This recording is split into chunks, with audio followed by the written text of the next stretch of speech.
को मैंने खास मकसद के लिए बुलाया। जैसा कि आप लोग सब जानते हैं,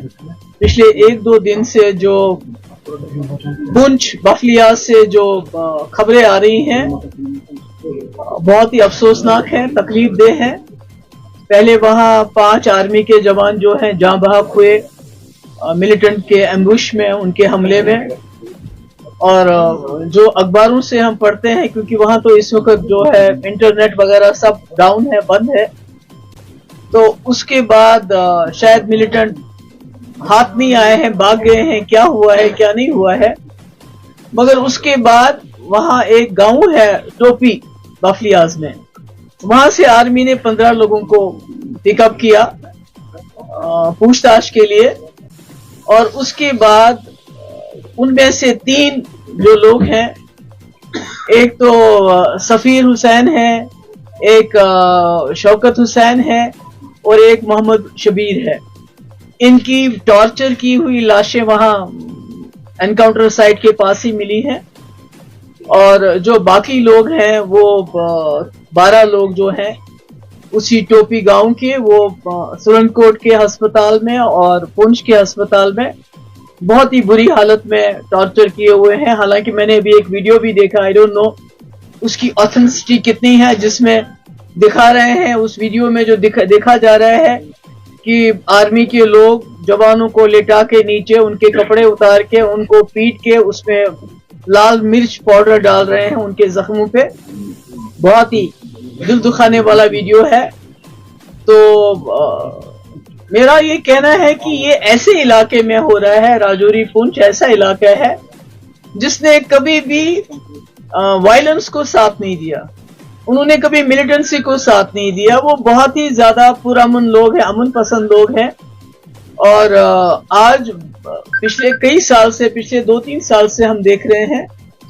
कि वहां भी जो मिलिटेंसी का वहां नामो निशान नहीं था, आज मिलिटेंसी वहां भी है। हालांकि लोकल उसमें कोई इन्वॉल्व नहीं है। आज तक जितने भी लोग पकड़े गए या कोई मारा भी गया, खास तो लोग मारे नहीं गए, पर जितने भी मारे गए वो बाहर के लोग थे। तो ऐसे में मेरा ये कहना है कि बीजेपी का ये जो दावा है, ये जो डंडोरा रोज रोज वो पीटती है कि हमने जम्मू कश्मीर में सब कुछ ठीक ठाक कर दिया है, जम्मू कश्मीर को एक खुली जेल तक के में तब्दील करने के बावजूद, यहाँ के हजारों लोगों को जेलों में डालने के बावजूद, यहाँ के मौलवियों को भी ना बख्शने के बावजूद, यहाँ के जर्नलिस्ट के जो सच बोलते हैं उसको यूएपी लगा के जेल में डालने के बावजूद, यहाँ जो मौलवी मस्जिदों में है उनको क्या दुआ करनी है क्या दुआ नहीं करनी है उसकी भी डायरेक्शन देने के बावजूद, यहाँ के मुलाजमों को कि भाई आप मुंह बंद रखो, अगर आपका कोई भी प्रॉब्लम है उसकी बात मत करो, उसके बावजूद लोगों को नौकरियां से निकालने से बावजूद, जम्मू कश्मीर के बिलखुसूस वादे कश्मीर के लोगों का जीना हराम करने के बावजूद, आज राजौरी पुंछ में पिछले 3 साल से आपने देखा, जवान से लेके मेजर हो, कैप्टन हो, कर्नल हो या उससे भी ऊंचा कोई अफसर हो, वो जाँ बहक हुए हैं।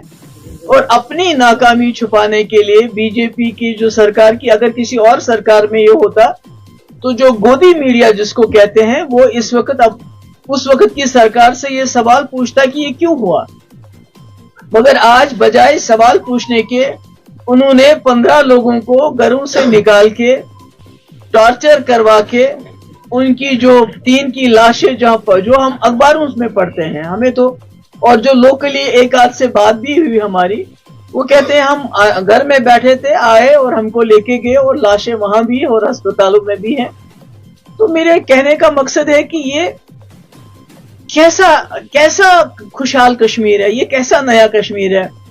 जहां पर ना तो आपका आर्मी वाला ही सुरक्षित है और ना यहाँ के लोग सुरक्षित हैं। इतना उसको जेल में कन्वर्ट करने के बावजूद भी इतने दिलदोज हादसात हो रहे हैं और ऊपर से ये डंडोरा पीटते हैं या सब कुछ ठीक ठाक है। और इसकी एक बड़ी वजह ये भी है कि जो अमशीपुरा में एनकाउंटर हुआ, जहां 3 राजौरी के जो नौजवान हैं उनको फेक एनकाउंटर में मारा गया, आर्मी कोर्ट ने फैसला दिया, मुजरिम को सजा दी और सिविल कोर्ट ने उस सजा को फेर दिया और उस मुलजिम को रिहाई कर दी। तो कहीं ना कहीं वो मैसेज भी शायद फोर्सेस में चला गया कि अगर हम कुछ भी कर लें, फेक एनकाउंटर करें, टॉर्चर करें, कुछ भी करें, तो शायद दुनिया की कोई अदालत, क्योंकि जब आप आर्मी ने जो फैसला दिया उसको भी बदल देते हो तो फिर उसके बाद क्या है, क्या रहा है हमारे पास। तो इसलिए हालांकि गवर्नर साहब खुद उन के घर गए थे राजौरी में, जो वो अमशीपोरा में 3 नौजवान हमारे जाँ भाग हुए थे, और उन्हें यकीन दिलाया था कि मैं इंसाफ दूंगा, पर इंसाफ की तो कोई मुझे सूरत नजर नहीं आती है। अब कब इंक्वायरी होगी, क्या पता चलेगा, ये तो अल्लाह ताला बेहतर जानता है। मगर मेरी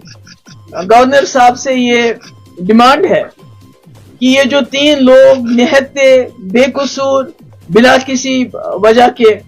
जिस बेदर्दी से उनको टॉर्चर करके सड़क पे फेंका गया, तो कम से कम जब तक आप इंक्वायरी करेंगे, क्योंकि शायद ये आदत सी पड़ गई है हमारी कि हम डिमांड करते हैं ये इंक्वायरी वो इंक्वायरी, बाद में उसका कोई खास नतीजा तो होता नहीं। एक ही इंक्वायरी हुई थी अमशीपोरा की, उसमें भी आप सजा पलट दी हमारे सिविल कोर्ट ने, आर्मी कोर्ट की जो रूलिंग थी। तो हम ये कहेंगे, उनसे ये कहेंगे कि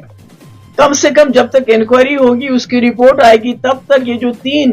गरीब नौजवान, उसमें एक सबसे बड़ा 40 साल का था, बाकी तो कम उम्र के हैं, उनको 50-50 लाख रुपए उनके घर वालों, क्योंकि बहुत गरीब लोग हैं, उनको मिलना चाहिए। और उसके साथ जो लोग अस्पताल में इस वक्त जिंदगी और मौत की लड़ाई लड़ रहे हैं, उनका इलाज, और कम से कम उनमें से मुझे नहीं मालूम कितने लोग बचेंगे कितने नहीं बचेंगे, मगर जो लोग बच जाते हैं कम से कम उनको भी 5-5 लाख रुपए वागुजार होना चाहिए, ताकि आगे से ये एक मैसेज चला जाए। अगर आप सजा नहीं दे सकते हैं जो इसमें जुर्म करते हैं, जो आर्मी के साथ हो उसको हम कंडेम, सबने कंडेम किया, कौन है जिस वो उसको कंडेम नहीं करेगा। ये भी किसी घर के बच्चे होते हैं, लोग होते हैं, अपनी रोजी रोटी कमाने के लिए निकले होते हैं, और मिलिटेंटों ने उनको एम्बुश करके जाँ भाग किया। हमने उसको